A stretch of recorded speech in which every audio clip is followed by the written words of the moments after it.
Selamat pagi, jumpa lagi di Berita Padang bersama saya Afrin Meriana. Sejumlah berita aktual dan menarik akan kami sajikan untuk Anda. Berikut 3 berita utama pagi ini.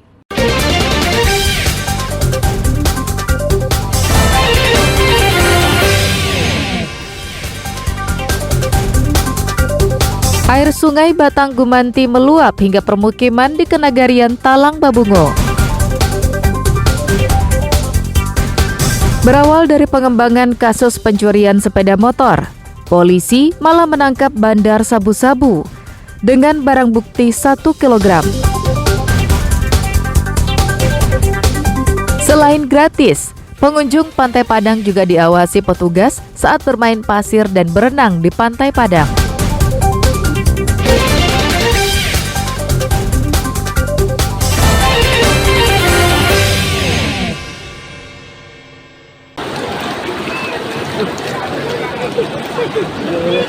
Sejumlah kawasan di Kenagarian Talang Babungo, Kecamatan Hiliran Gumanti, Kabupaten Solo, Selasa sore terendam banjir. Banjir disebabkan tingginya curah hujan. Akibatnya, debit air sungai Batang Gumanti meluap hingga ke permukiman. Sebelum sungai meluap, sebuah pokok kayu yang besar tumbang dan jatuh ke sungai.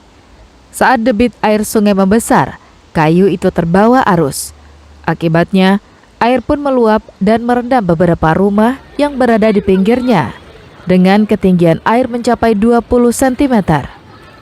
Banjir ini tidak menimbulkan korban jiwa dan kerugian harta benda karena banjir cepat surut dan arus sungai kembali normal.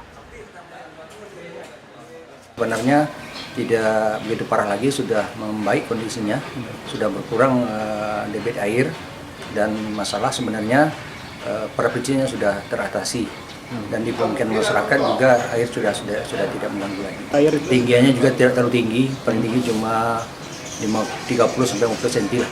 Rabu pagi, petugas BPBD Kabupaten Solo dari tim reaksi cepat kembali dikerahkan ke lokasi untuk memastikan kondisi wilayah yang terdampak serta untuk mengantisipasi hal-hal yang dibutuhkan pasca bencana banjir.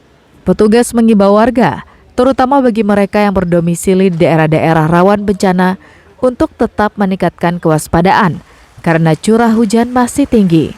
Garnadi melaporkan dari Kabupaten Solo.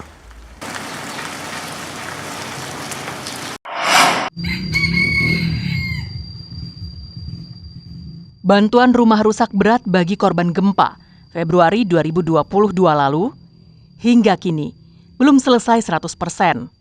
Namun pembangunannya masih terus berlanjut. Berdasarkan data dari BPBD Pasaman Barat, rumah rusak berat berjumlah lebih dari 800 unit dan telah selesai dibangun hampir 100%. Namun yang telah diserahkan ke korban bencana dan ditempati baru mencapai 60%. Awalnya, pendataan rumah rusak berat berjumlah lebih dari 1.000 unit. Namun setelah diverifikasi berkali-kali, jumlahnya menyusut menjadi 844 unit. BPBD Pasaman Barat menargetkan pembangunan rumah rusak berat selesai pada bulan Juli tahun ini. Dalam pelaksanaan kegiatan penanganan rusak berat, itu kita sudah mengintervensi hampir 100%, sekitar 98% dari total 844 unit. Rusak berat kita anggaran dari dana DSP BNPB sebanyak 550 juta per unit. Insya Allah kita target selesai di bulan Juli. Menurut Kepala Dinas Perumahan dan Permukiman Pasaman Barat, Asri Hamdi, bantuan rumah rusak sedang baru akan dibangun setelah bantuan rumah rusak berat selesai dikerjakan. Yang rusak sedang dengan jumlah 1.172 unit.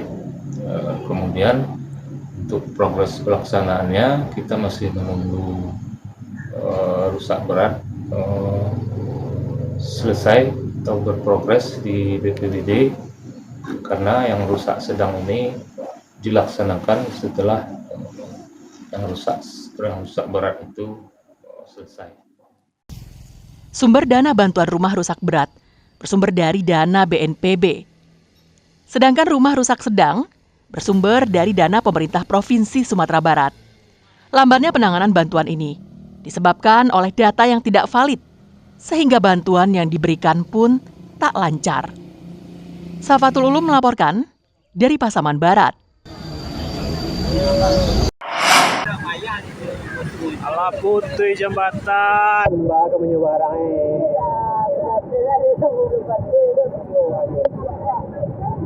Bencana banjir dan longsor yang terjadi di pesisir selatan bulan Maret lalu masih menyisakan kesedihan yang mendalam. Selain merusak puluhan ribu rumah, banjir juga merusak beberapa infrastruktur seperti jembatan, jalan, dan fasilitas umum lainnya. Terdata ada 20 jembatan dan 13 ruas jalan rusak parah. Salah satunya adalah ruas jalan yang ada di Nagari Kambang Utara. Meski jalannya belum berusia 1 tahun, namun aspalnya sudah terkelupas.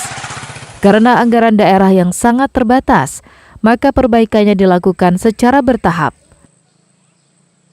Kemudian untuk jembatan ada 20 jembatan yang putus, 8 itu sudah oke dari Kementerian PU. Kita lagi menunggu pagu, hingga saat ini kita sudah dikonfirmasi oleh pihak Balai Jalan. Ada beberapa jembatan yang masih skala kecil. Nah, ketika Pak Menteri datang juga disampaikan bahwa untuk yang kecil-kecil itu udah APBD aja. Dan ada beberapa yang memang aspal kita yang rusak hingga mengelupas. Nanti bertahap juga kita lakukan pengaspalan ulang. Sedangkan jembatan yang berada di Kampung Langgai, Nagari Gantiang Mudia Utara Suranti, Kecamatan Sutera, akan menjadi kewenangan provinsi. Banta Fauzan melaporkan dari pesisir selatan.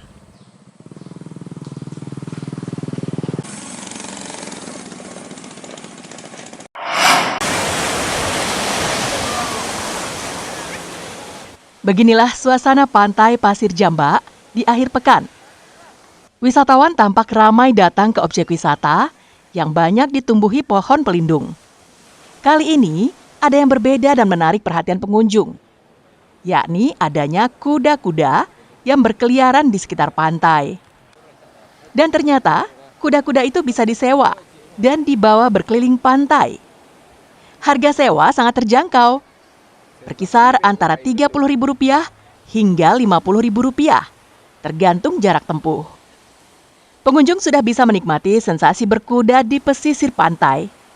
Jika pengunjung mempunyai nyali yang lebih besar, maka kuda bisa dibawa berjalan di dalam air laut dengan kedalaman sekitar setengah meter. Untuk saat ini, kuda-kuda ini baru bisa dijumpai pada akhir pekan dan hari libur saja. Ada 6 ekor kuda yang siap menghibur pengunjung pantai yang ingin menikmati sensasi berkuda. Kita ada beberapa sistem. Pertama dibawa dengan putaran, dan ada yang juga kita endurance, kita bawa keliling pantai. Kalau yang buat keliling mungkin dengan seharga Rp30.000 dengan beberapa kali putar. Kalau kita bawa dia endurance ke paling ujung Pasir Jamba di 0 km, ya itu sekitar Rp50.000 bolak-balik nantinya. Itu termasuk kita bawa 2 kuda, satu yang pemilik kuda, satu lagi orang yang mengikuti di belakang. Wildan, wisatawan asal Riau, mengatakan, meski sudah sering berwisata di Sumatera Barat, namun untuk wisata berkuda di pinggir pantai, bisa dipastikan hanya ditemukan di pantai Pasir Jamba, Kelurahan Pasianan Tigo ini.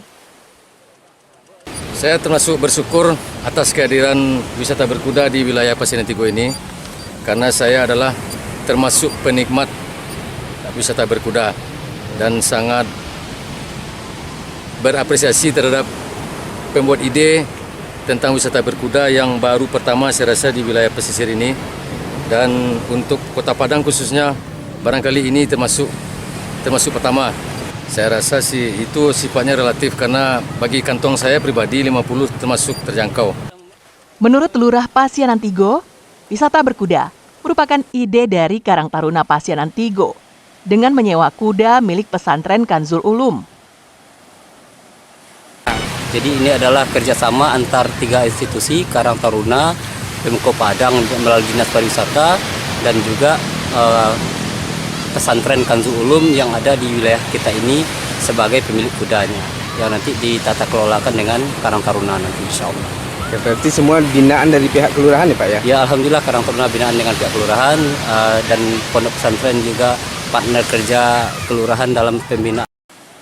Untuk lebih mengembangkan wisata berkuda di pantai Pasir Jamba ini, diharapkan adanya perhatian dan pembinaan dari pemerintah Kota Padang. Robi Ham melaporkan dari Padang.